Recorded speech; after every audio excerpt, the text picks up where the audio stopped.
তারেক রহমান বীরের বেশে আসবে ফিরে বাংলাদেশে।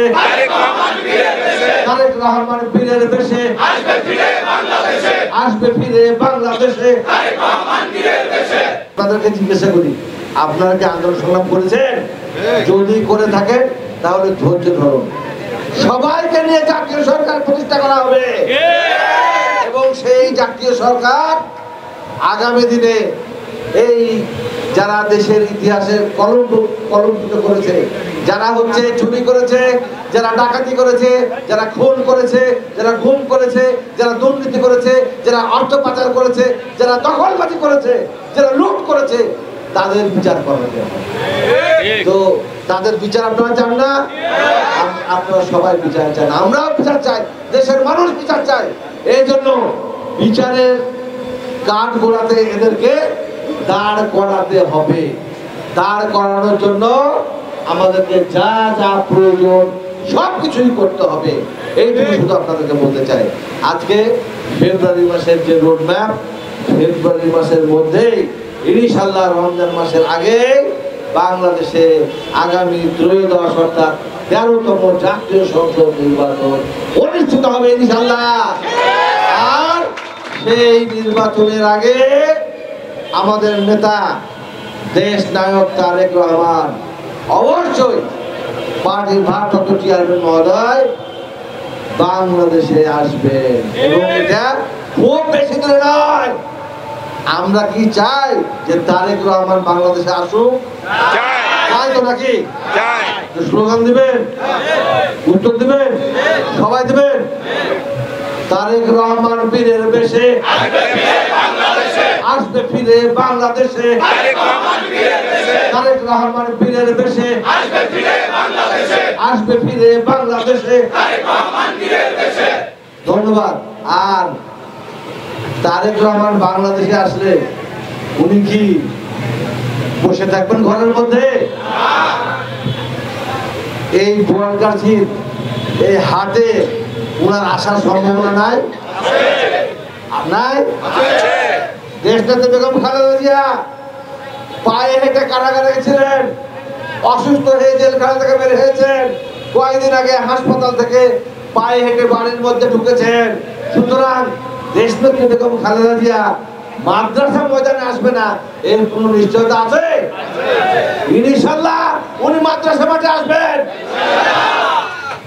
আর সেই দিন বাংলাদেশের মানুষ নির্বাচনের আগে তারা সিদ্ধান্ত নেবে দেশনেত্রী বেগম খালেদা জিয়া, তারেক রহমান, বিএনপি নাকি অন্য কোনো কাকে তারা আগামী দিনের রাষ্ট্র ক্ষমতায় দিবে সেইটা তারা বেছে নেবে। সংগ্রামী ভাইরা, সেই জন্য বলি আমাদের 300 আসনে সব জায়গাতে ধানের শীষের প্রতিদ্বন্দ্বিতা করবে। তো সেইখানে একটা প্রতিপদ 2 জনকে দিবে না, দিবে কি? তাহলে আমরা ওয়াদাবদ্ধ হই যে ধানের শীষের পক্ষে আমরা সবাই আছি, আছি না নাই? হাত তুলেন, স্লোগান দিয়ে দিব। আরে প্রতীক আছে, প্রতীক আছে, প্রতীক আছে, বাংলাদেশের মানুষের প্রতীক আছে, খালেদা জিয়ার প্রতীক আছে, তারেক রহমানের প্রতীক আছে, বাবা মমতাজের প্রতীক আছে। করছে প্রতীক, জোরে বলো তোমরা কারা, আমরা কারা, ডানে কারা, বামে কারা, রাজশাহীতে, ঢাকাতে, সারা দেশে। সবাইকে ধন্যবাদ। সংগ্রামী ভাইরা, সুতরাং ধানের শীষের বাইরে আমাদের কোনো চিন্তা চেতনা নাই। যারা আজকে ভয় করছেন যে কে পাবে ধানের শীষ, আমি অ্যাডভোকেট শফিকুল হক মিলন 2018 সালে যেমন আমাকে ধানের শীষ দেওয়া হয়েছিল, এখন পর্যন্ত দায়িত্ব নিয়ে আপনাদের পাশে আছি। আমি আপনাদের সাথে পাশে থেকে বাবা মোহনপুরের সকল উন্নয়ন এবং কর্মকাণ্ডে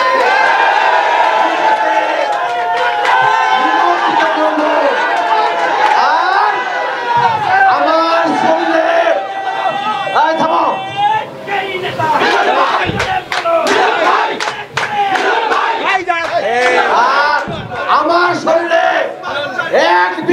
রক্ত থাকাকালীন বাবা মোহনপুরবাসীকে বিপদগামী হতে দেব না।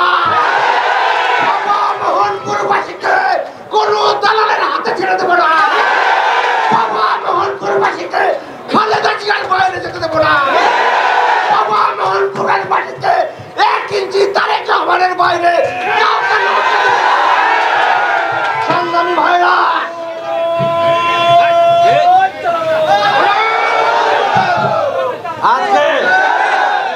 আজকে এই আজান হবে,